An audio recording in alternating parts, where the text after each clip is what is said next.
All right. So welcome everybody. Hi, my name is Sal Portugal. I'm an interventional spine and sports medicine physician at NYU. First off, happy birthday to the Sports Economics webinar series, as the first session or the first webinar actually went live 2 years ago. So this is the second year running of the series. I have the honor of introducing our speaker for tonight's installment of the AMSSM Sports Economics webinar series. Dr. Eugene Hong took over the role as Chief Physician Executive for Medical University of South Carolina Physicians, MUSC Health in Charleston, South Carolina in March of 2018. In this position, he oversees practice plan and serves as a senior leader for the health system. He is a leading authority on concussions, cardiac issues in athletes, overuse injuries, and sports injury prevention, and has worked for decades as a team physician. Prior to joining MUSC, he was at Drexel University in Philadelphia, where he served as an endowed chair and professor in the Department of Family, Community, and Preventive Medicine. He also served as chief of the Division of Primary Care Sports Medicine, chair of the Drexel University Physician Board, and associate dean for primary care and community health. As associate dean, he oversaw the creation of a successful ACO lookalike that brought $3.8 million into the practice plan. This past June, Dr. Hong was named Chief Medical Officer for World Lacrosse. Dr. Hong has more than 25 years of sports medicine experience and served as a team physician for the NCAA for more than 20 years. Dr. Hong brings a wealth of knowledge and experience to this evening's discussion entitled What I Wish I Knew versus What I Know Now as a Physician Executive. So for the sake of just housekeeping, feel free to enter your questions in the chat. We're kind of just trying to get a sense of if you leave it open-ended for Dr. Hong regarding if he wants to field the questions at the end or take on questions throughout the evening. So without further ado, I'll pass it on to Dr. Hong. Thanks, everyone. Thanks, Sal, for the kind words on the introduction.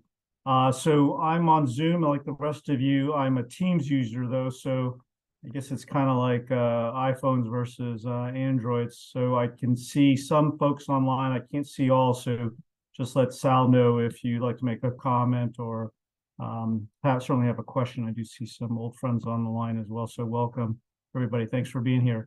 I'm going to talk for roughly 25 minutes, maybe a little over that, maybe a little less, because I'd really be interested, as I understand it, I'm talking to Sal and Elliot, if there is a discussion that folks want to engage in. And when I asked the economics leaders what they would like to hear or see, what came out of it was, why don't you talk about some of your experience in some of the physician executive roles that I've had. So I'm going to share some topics that are very timely in my current role as Chief Physician Executive for an academic health system. I do maintain sports medicine practice. I still engage in NCAA athletics as well as the international governing body for lacrosse. So I do keep some of the fun parts of my job and then some of the other maybe non-sports medicine related parts of my job. So hopefully this hits the mark. If I miss the mark for the audience, that's all on me. It's not on Elliot and Sal. So we'll just jump right in, and I'm going to talk a bit about things that for some of you who have been practicing for a while, this may not come as a big shock, but they certainly are part of my day-to-day life and week-to-week life as well in terms of what we're managing in my current role. And so hopefully this will be helpful for some folks on the call tonight. That was my disclosure slide, because I don't have anything to disclose.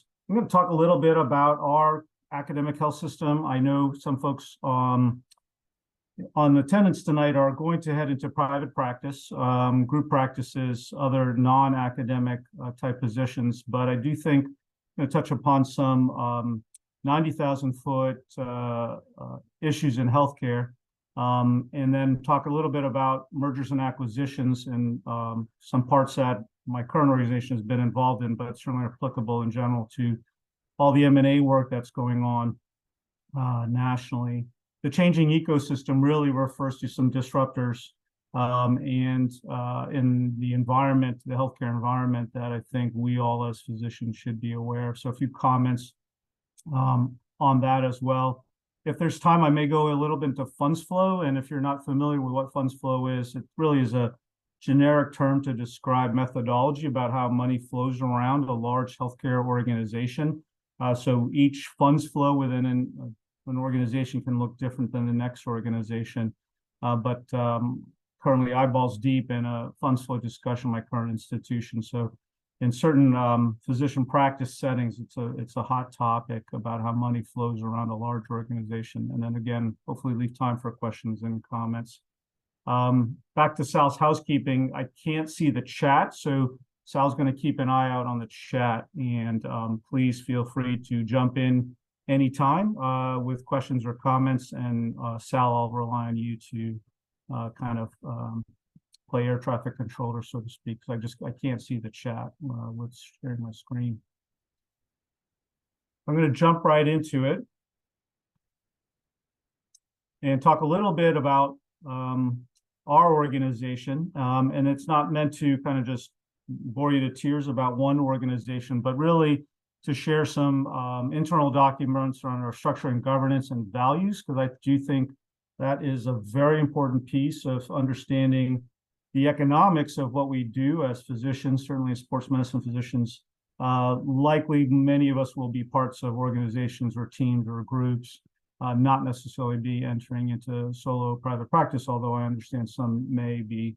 And I do think that I certainly wish I knew way back when I was starting out post-fellowship, the importance of some of the things I'm going to talk about. So I'm going to just describe one organization, but really in the hopes of kind of impressing upon the importance of understanding the structure and governance of values of any healthcare delivery organization.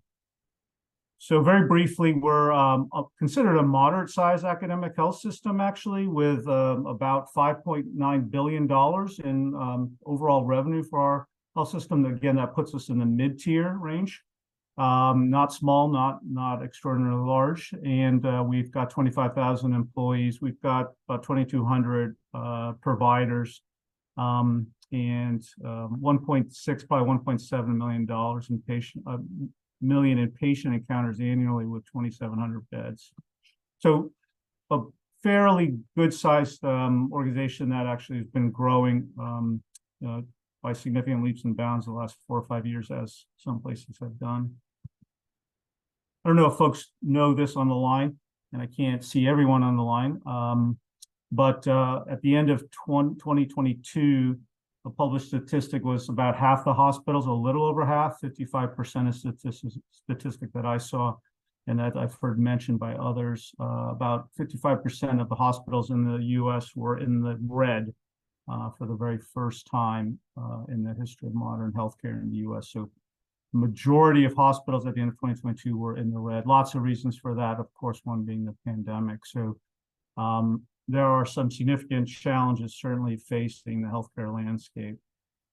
This is just in writing what I was describing, so I won't read off this slide for folks about our current institution. So we are a health science university, an academic health system, a practice plan, and a medical school all under one umbrella. These are our missions and values. Here, everyone who belongs to an organization, I'm sure, has a vision statement, a mission statement. But what I want to point out here is in the values, you can pick your values. There's lots of good values.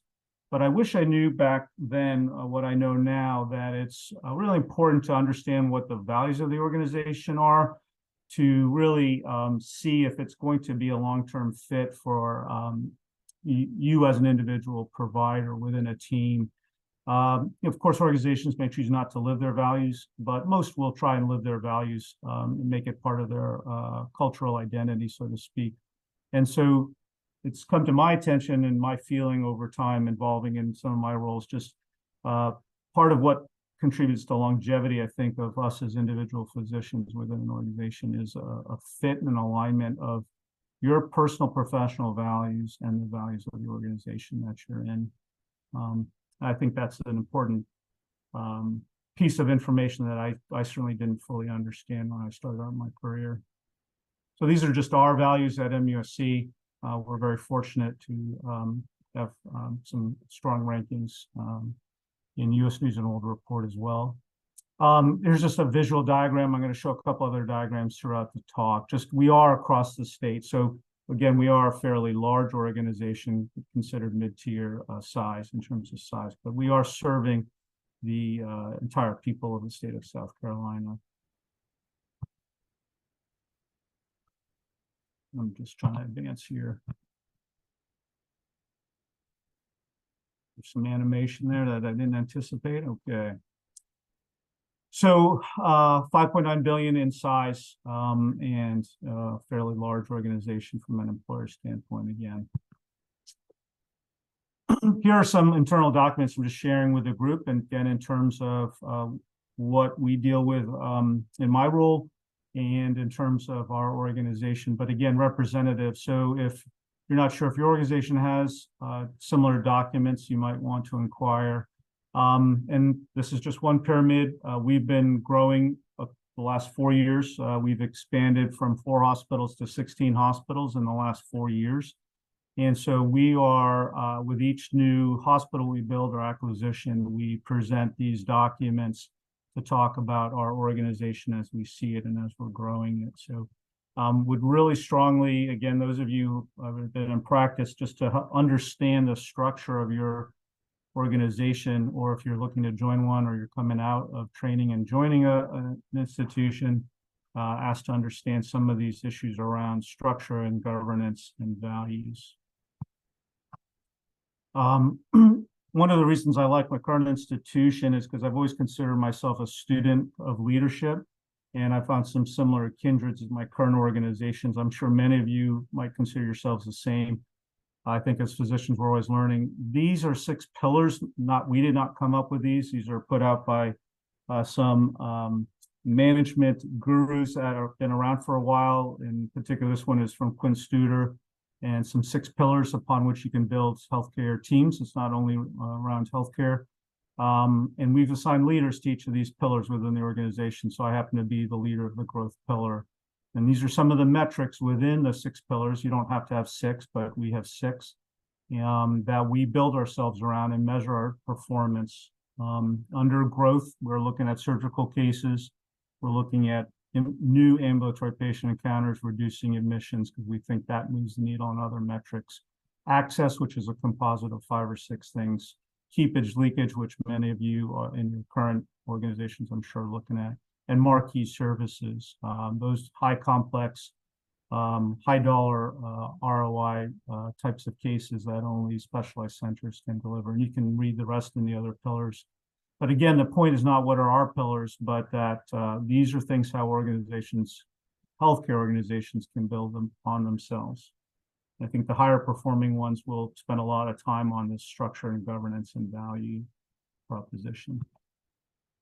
Just another diagrammatic about, again, how we built this. And again, this is an internal document I'm sharing with all of you that I'm happy to do so if it helps people understand what some of the folks in my role do at various healthcare organizations.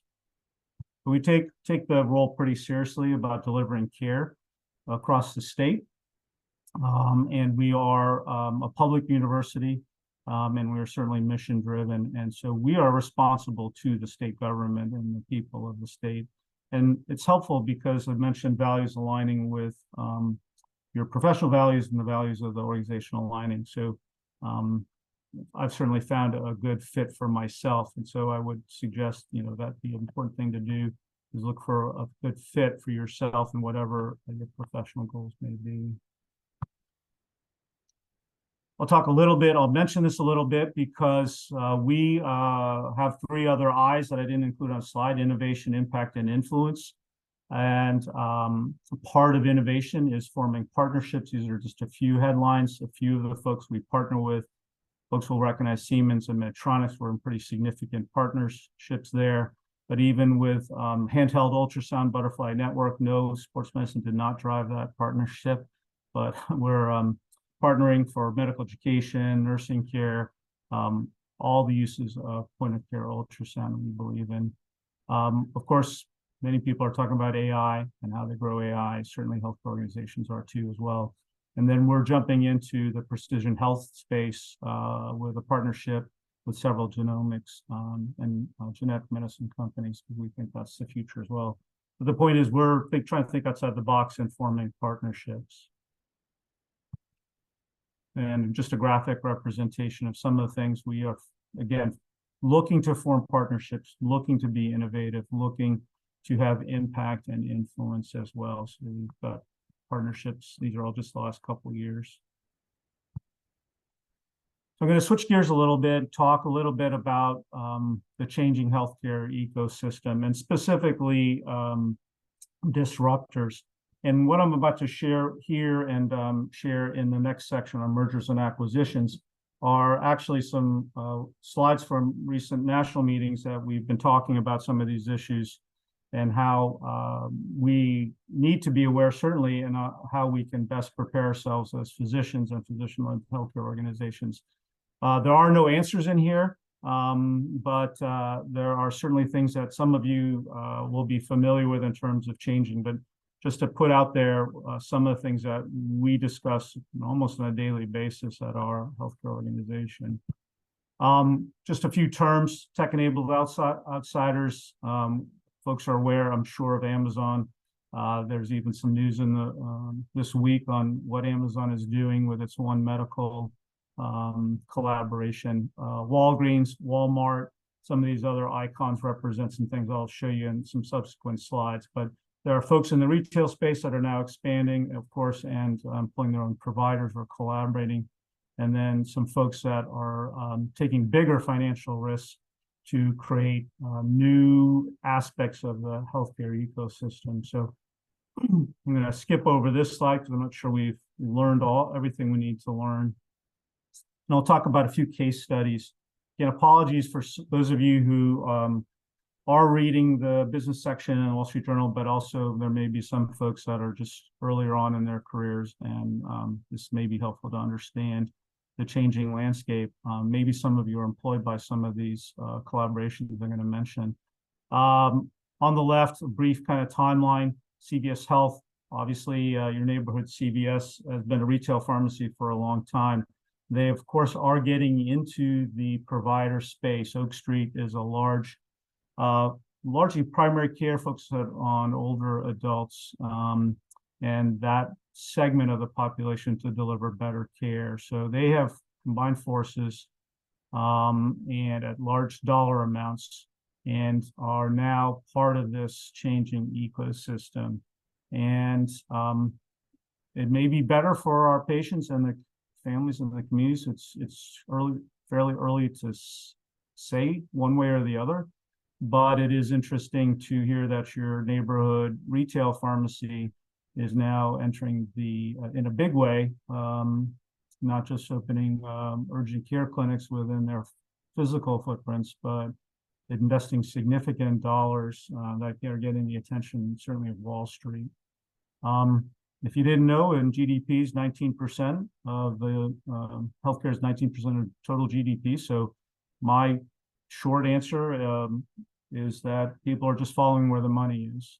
If you read the quote in the lower right-hand part of the screen, and that is from the CVS CFO, it's telling, and I'll just read it quickly because I'm going to make a comparison remark, but from the CFO of CVS, the synergies are powerful here in terms of the merger with Oak Street. I think it's one of the things that we're uniquely positioned to deliver on. When I've talked to all these companies, I've said, what do you need to grow faster? And they say members and capital. Well, that's something we can bring to bear here. So they think they had something to offer the healthcare ecosystem. And I'm pointing that out. I didn't put that quote in there, but it is a quote that he's made publicly. When we talk as a healthcare organization, we talk as physician leaders in a healthcare organization, we talk about our growth needing three things, and that is patients, physicians, and resources to grow. So it's very interesting to see the CFO of CVS talk about, well, they need members and capital. So I presume the members refer to patients, but they don't make any mention of the providers in his statement. So that just struck to me when this slide was presented at a national meeting recently. Remains to be seen how Oak Street's going to fit into the CVS ecosystem. Some of you may be familiar with Oak Street as well, but they are a value-based care platform aimed at older adults and doing a good job, so to speak, in trying to deliver better care. So very honest mission, very honorable mission, and now partnering with one of the largest retail pharmacies out there. They're also delving into home health as well, and you'll see with some other case studies what they're doing as well to really expand their footprint in the healthcare ecosystem, so to speak. So a couple slides about Walgreens. Again, some of you may know this, you're reading certain papers and keeping track, but Walgreens is partnering with Village MD, which is another kind of value-based, enhanced value-based primary care group, a little bit more prominent in certain parts of the country as well. Also significant dollars. And then Walgreens has also entered into the post-acute home care space. So another company, retail pharmacy, looking to expand its footprint in the healthcare space. So large dollar amounts here. You can scan this slide summarizing it. But another case study in a disruptor, so to speak, if you like that term, in the healthcare space. And we're starting to talk about large number of providers. So some of you might already be employed by some of these entities, and some of you will be in the future. It's certainly going to be an option for our future grads of fellowships. Walgreens has made $2 billion in the first quarter in healthcare related sales. Here's a breakdown on the left, so of where they're getting their income. So from the post-acute care space, from the Village MD space, specialty pharmacy is an important kind of segment to watch, even though it's a smaller piece of this pie. So these are pretty significant dollars when you think about the total kind of economics of healthcare. I'm an Amazon Prime member. I'm sure many of you are. If you didn't see, this week they announced they had already purchased One Medical, and I'm sure many people on the call already know that, but that they were going to make a deal available this week. I believe it was $99 if you're a Prime member, that you would have access to One Medical services. And this is going to be a disruptor in the field. We'll see what happens. They've already been offering pharmaceuticals. We'll see, and toying with the idea of delivering primary care virtually as well. So their partnership with One Medical is interesting. We happen to be talking to them. They're looking to come to our part of the country, and they have told us this week that they want to put things on hold for the moment while they see the impact of this recent announcement of this Prime membership deal and access to One Medical. The other piece, which is all public knowledge, One Medical was losing money actually when Amazon purchased it. So could give us all as physicians pause to think about, well, why did Amazon, arguably a very successful company, purchase a healthcare delivery company that was losing money? So speculation on that, but certainly of interest. Some of your organizations, people on this line, may be partnering with One Medical now already. So just one other slide. I've got to update it because I think the announcement of Prime members being offered access to One Medical services was just announced this week. So, and I think it's lower than 144. So more to come on the Amazon and One Medical relationship here as well. This is, I know, a lengthy slide with a lot of wording, but I tried to highlight some of the things in the middle paragraph from a shareholder letter that was public, that Amazon heard that there needed to be an alternative to the inefficient and unsatisfying broader healthcare experience.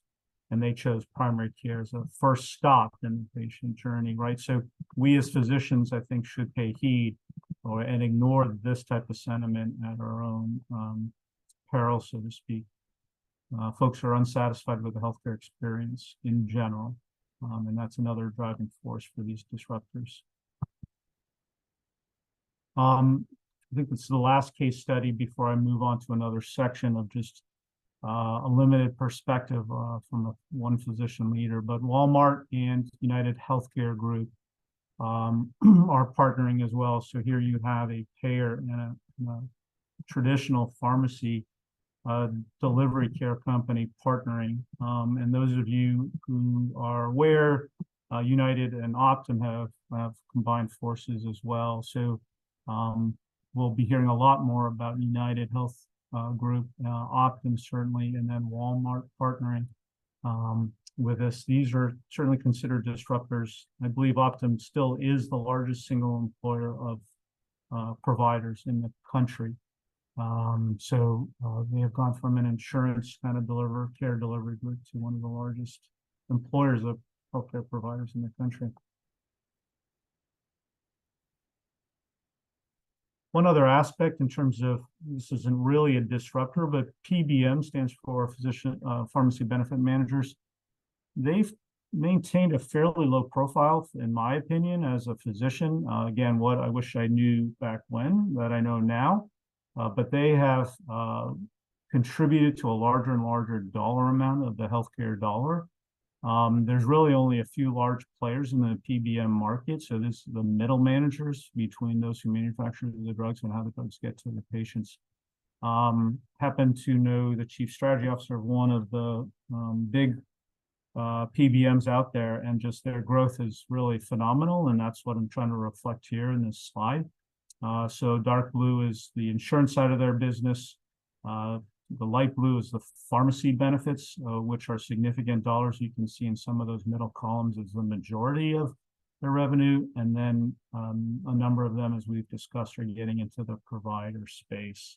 So that's the orange part of the graph. So one example, AmerisourceBergen, one of the 3 or 4 largest pharmacy benefit managers, recently purchased an oncology group last year. They've never done that before. They've never run a physician group. They've been a very successful pharmacy benefit manager group. And now they are entering into that space. And you can speculate why, but they're not doing it to lose money or to out of the kindness of their hearts. They're thinking that they're making a sound business decision. So they are now, PBM is now employing providers directly. Summary slide, not meant for you to memorize it, but just summarizing the groups of disruptors of which we talked about, just showing their various insignias. So again, what I wish I knew back when I was starting out that I know now, that the healthcare ecosystem is evolving right in front of our eyes. And maybe one last slide on this section of my talk. This is a little bit of a complicated slide, so I'll leave it up here for a few seconds here. But goes to show various large disruptors, large players that are changing the ecosystem and the size of the dollars. I mentioned the size of our healthcare system, which is $5.9 billion.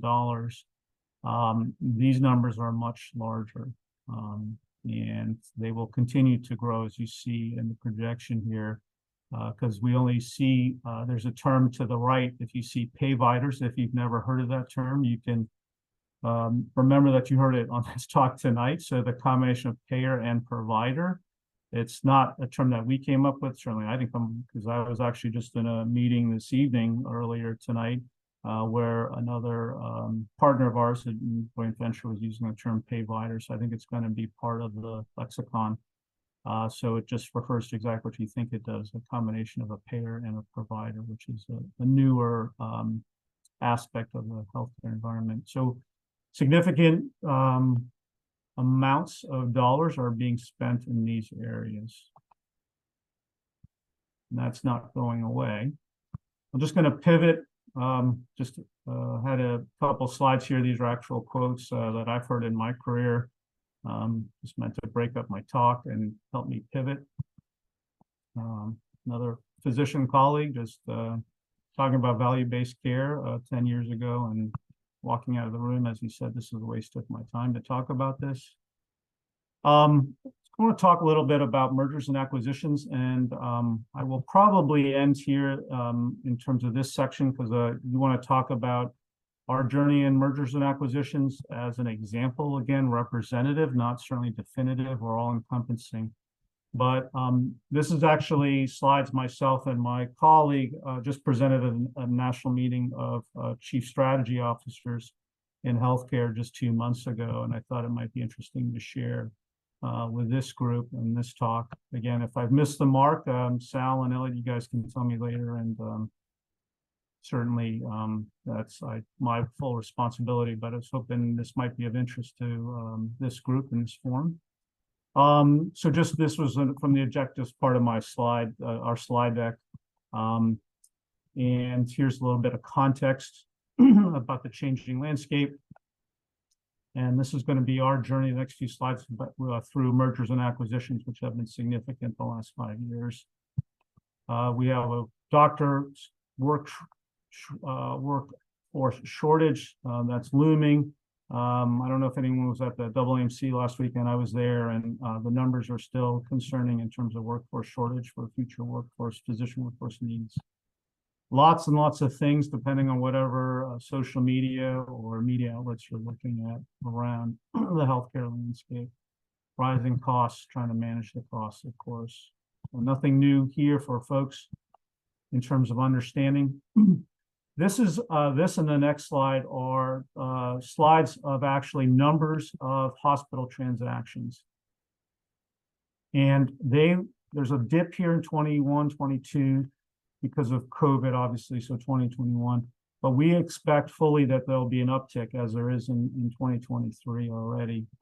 And we'll get back to pre-pandemic levels of numbers of these are just hospital transactions. So there will continue to be a lot of activity around M&A in healthcare is what we think and predict. And many others do as well. So that is not going away, which is why I'm going to just briefly explain some of our journey in mergers and acquisitions. And I'm sure some of you belong to organizations that are going through similar journeys. And so we were sharing this with this group of chief strategy officers in healthcare in terms of our approach. We were asked to come and present. Again, we grew in 4 years from 4 hospitals to 16 hospitals across the state, from 1.9 billion to 5.9 billion in 4 years. Our clinical revenue and our physician practice plan grew by 42% over the last 5 years. And there's a lot of reasons for that, but this is how we structured our approach, and we're still growing, we're still learning. So in 2018, this was MUSC. These represent ambulatory footprints as well as hospital footprints, primarily around our coordinated care hospital in the city of Charleston. I'm going to fast forward a little bit. In 2019, we grew and purchased 8 community hospitals. And really, that was our first foray into acquisitions, March 1st, 2019. We brought on board day one 125 new providers, physicians, and APPs. And for the first time since 1824, expanded our hospital footprint out of the city of Charleston across the state. Again, in the hopes that this is helpful to folks attending tonight's call, this is some of our approach and strategy to how we embarked on this journey, and we're still on it, on mergers and acquisitions. We understood that we really had to talk about the why a lot, both internally and externally. Externally, to state the obvious, we're a public institution, public university. We had to make our case as a public university. Our board of trustees is all appointed by the state legislature. So we had to make that argument. We had to make that argument to all of the folks, all our stakeholders, external and certainly internal. And so this is just a diagram. I won't read the whole thing about some of the why and how we explained it. It wasn't just growth for growth's sake. It was, we really spent a lot of time articulating the why of our first large-scale acquisition. Another busy slide that describes actually how we structure our internal approach to our first large M&A. And we've been refining this. We've gone through several rounds of acquisitions in the last few years as well. So we've been getting better at this process. But the why is still really important. If your organization may be going through a change and it's not a question of if, it's really a question of when, and you don't understand the why as a physician, I would suggest that you challenge, if not politely inquire about the why, because I think that is very helpful to understand as a physician within an organization that's evolving and changing.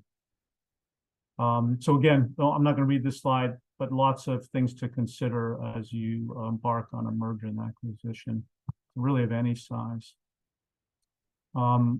Growing as an organization, this probably pertains to other industries as well, but I can only speak to healthcare and our experience. Got to understand, am I going to centralize or am I going to decentralize my command and control structure, my governance, et cetera. And in the middle of all this, we were dealing with the pandemic, just to throw that in there. So this was a fundamental question for us. And these are some drivers on the right. But each one of these lines represents a decision we had to make. And it's still evolving, frankly, as we speak.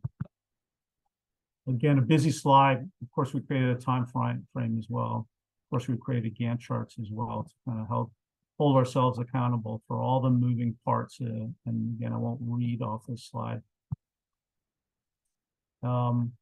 Here's a little bit more back to the first slide on mergers and acquisition. Some key parts in that timeline. There were a lot of moving pieces. If you are going through such a change in your organization and you are involved in, or some of you will be involved in future mergers and acquisitions. We met 3 times a week as a leadership group for each of these acquisitions and spent a lot of time trying to anticipate as much as we could. And of course you can anticipate. And then one lesson for me as chief physician executive was start planning for post day one when you're starting to plan for day one. And we learned that in our first acquisition. I've tried to learn from our lessons in our subsequent ones. But I personally didn't do enough planning the first acquisition to plan for what happens after day one. We were so focused on getting to day one.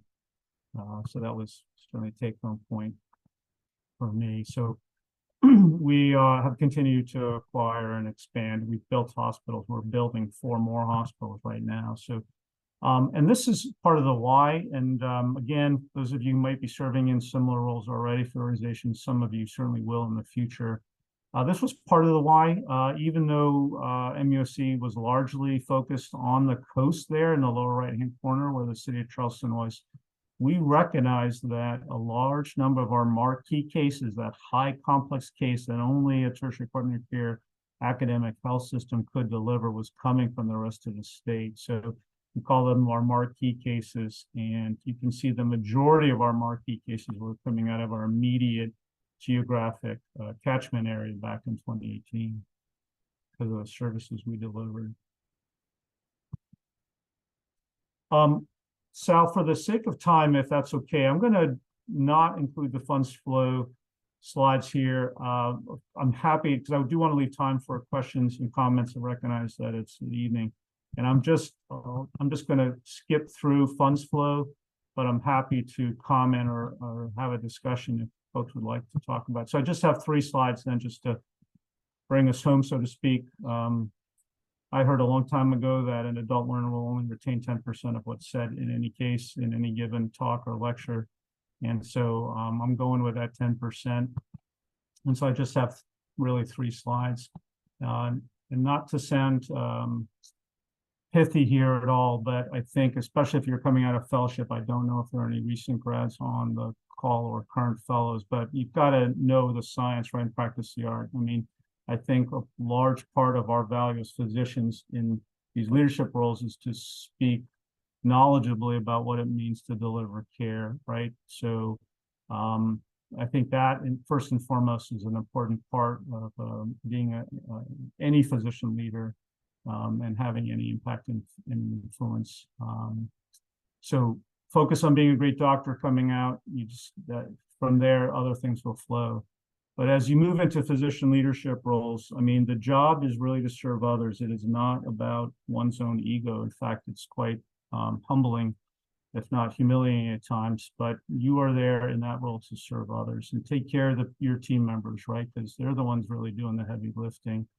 And then interestingly, I learned this a long time ago that I'm passing on in the talk tonight. By opportunities and challenges, I mean, there might be something that you had no interest in looking into, but you're asked to do that by your organization. And my advice would be to consider it seriously, even if it's something you did not think you wanted to do. And speaking from my own experience, I did not want to take on certain leadership roles. I was very happy being a fellowship director and a division chief and an active team physician. Was asked to take on one initial leadership role as department chair, and they had to ask me 3 times to apply because I wasn't that interested. And long story short, it turned out to be a great career move. I did not know I really enjoyed building things on a large scale. And that was my first kind of probably large foray beyond being a fellowship director and a division director. And then I literally have these 3 words on the on next to my desk. I've had them next to my desk for 20 years: communication, teamwork, flexibility. They've been very helpful northern guide and lights for me. You can pick your own, but for me, those have been very helpful. And when people come and interview for a job, or I'm fortunate enough to talk to somebody and they're like asking what qualities I'm looking for, I always just point to my whiteboard and say communication, teamwork, and flexibility. And then my 2 slides, I thought this might be helpful. Things that are keeping me up at night as a chief physician and executive. There are many things that can keep me up at night on any given day, but very worried about physician recruitment and retention. I mentioned we're going through a growth phase, but this is an issue nationally, of course. As chief physician executive, I really, another thing keeps me up at night is how do we help our physicians grow, and how do we help them develop professionally? And wellness and burnout, none of us are immune to it, right? So, and none of our organizations are immune to the impact of physician wellness and burnout. Of course, we're focusing on access, quality, and safety. Engagement's really not just patient engagement, but physician and nurse engagement and all care team member engagement. And I didn't prepare some slides around the workforce challenge, but we can talk about that as well. There are significant workforce challenges among the physician workforce, as well as nursing, of course, but other things. Who knew that we would be 60 short on pharmacy techs during the pandemic? Nobody could have predicted that. And on top of that, who knew that all the local community colleges closed their pharmacy tech programs in the last few years for financial reasons, right? So there are significant healthcare workforce challenges as well. So that's keeping us awake at night. And then lastly, this quote has also been with me for many years, maybe 2.5 decades in my office. And wanted to just share that with this group. And I'll just leave this slide up, Sal, here, and that I'll conclude my talk here.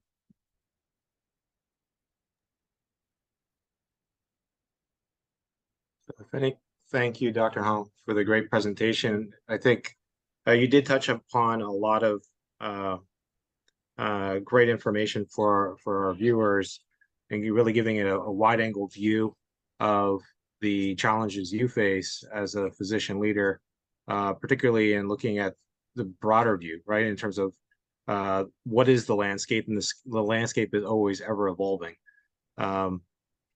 So I think that's extremely helpful to understand, because you know, as a fellowship program director working with residents, I'm always trying to highlight that to the residents. Or did you see this in Becker's? Did you see these changes that are happening in healthcare? It's happening right now. You're seeing history in real time, and we need to be ahead of it, especially if you're a physician leader making these or perhaps influencing where the institution should be putting their money, putting their energy into. Because even with I imagine with these mergers and acquisitions, each of these hospitals, the various departments all have differing strategic plans and values even within the subgroups, which I'm sure is certainly a challenge that you've been dealing with over the past 4 years, but it looks like you all have been doing successfully.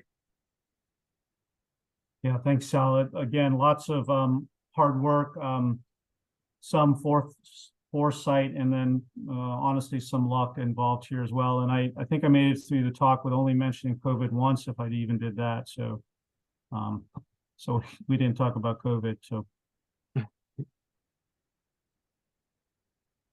if there's time for questions or comments or any feedback, constructive or otherwise, Sal, I think there's time. Sure. No questions in the chat. Just kind of throwing this out there for perhaps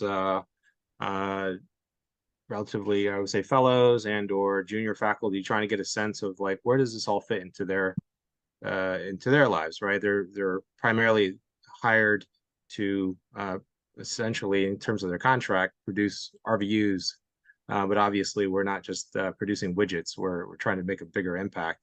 What kind of advice would you recommend for them as they enter the workforce? Yeah, thanks for that, Sal. And I want to acknowledge because you, Sal, and Elliot were telling me some of the prior talks. I think other people had heavy lifting to talk about physician contracting. Maybe there was a talk on coding and reimbursement. So other folks I'm acknowledging had a different, more difficult topic to tackle, I think, for this webinar series. But maybe a couple things. Again, I think the values comment I made earlier is something I wish I understood back when I was starting my career, meaning having your professional values fit with the organizational values that you're considering joining or considering moving to. And that's advice I've gotten over my career. It's made more sense to me as I continue to move forward in my own professional journey. That's one piece of advice.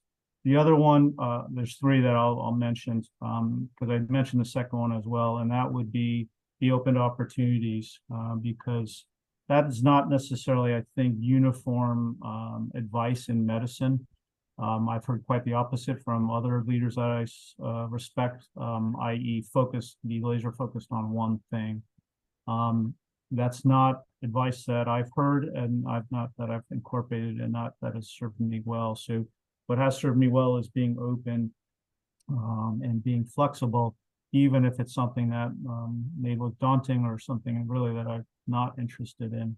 At least be open to opportunities. And lastly, maybe one other thing, Sal, that I'll mention, and I'm recognizing that I think there'll be a wide spectrum of folks on this series, and then when it's recorded and we access it later. But everyone has a boss, and bosses do not like to be surprised. So very practical piece of advice that I got that certainly holds true if you're just starting out. So everyone has a boss, and your boss does not like surprises. So learn to manage upwards, including not surprising your boss.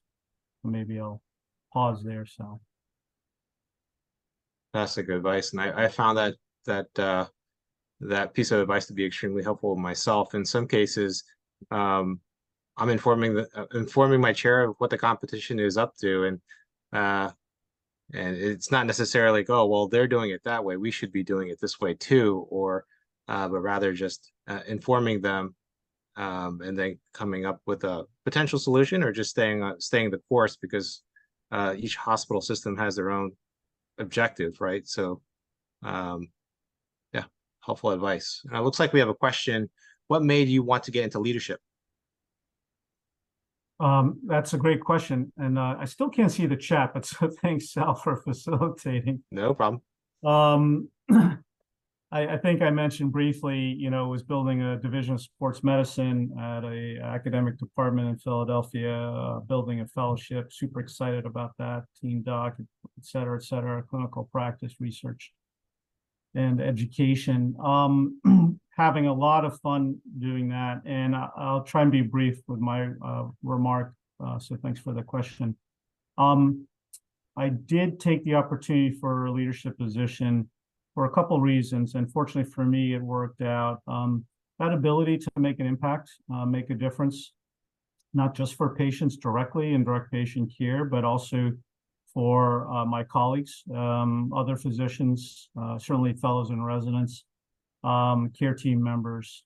So just to have that ability was one thing that I thought might work out for me if I took on this leadership role. I mentioned that I had to be asked 3 times to actually apply for the department chair position because I was really focused on my career, and that goes to my comment about being open-minded.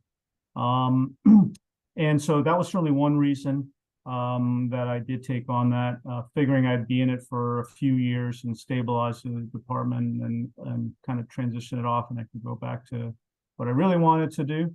And then for me, a leadership lesson was that for me, I really learned to enjoy or learned that I enjoyed building things. So I spent 14 years as a department chair. We doubled the size of the residency program. We started 2 fellowships. We quadrupled the research output. We grew clinical revenue 4-fold, opened up new offices. So what a lesson for me, which I slipped into the talk, was how selfless these leadership positions are. It's really about working to help everyone else on the team and in your group, and now in my case, the whole organization. So I like to say my job right now is I'm the chief physician advocate, because there is no other higher executive in the health system, physician executive by title.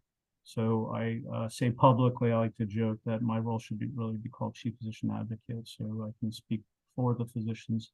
And I still see a little bit of patients, but admit that I miss that. I don't teach, which I really miss. Still trying to do a little research. So serve as a consultant for Clemson and for World Lacrosse. So I still get to do some fun things. So I guess maybe my take-home point is you can still do fun things and serve in a different role if you're so inclined, in some of these roles. It's fantastic. It's making me think. Well, the first comment is becoming a physician leader is not necessarily turning to the dark side, right? But it rather the potential to make a greater impact, which you have obviously done at each institution and group you've worked with. But what I'm coming to realize in my smaller roles is, yes, it is very much a selfless position, and you're serving your group, right? You're not necessarily pointing fingers and calling the shots, but rather how can you support your team to do bigger things? Right? I'm going to leave the dark side comment alone. No, I'm not going to touch it.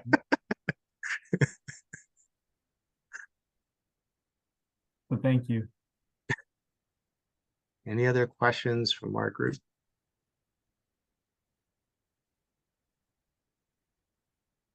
Hey, Sal, if other people are thinking, I'll talk a little slowly, but just thank you for the opportunity. Elliot, Andy, thank you for the opportunity. Really enjoyed putting the talk together. Again, hopefully it helped some folks or resonated with some folks in some small way. So appreciate the opportunity to speak to the group tonight. Thank you for accepting our invitation and for taking the time to meet with us tonight. It's a very helpful talk. I believe, so all of you, the talk will be available on YouTube in some time, probably not tonight. So please let your colleagues know where to find it. Thank you, Dr. Hong. Thanks, everyone. Have a good night.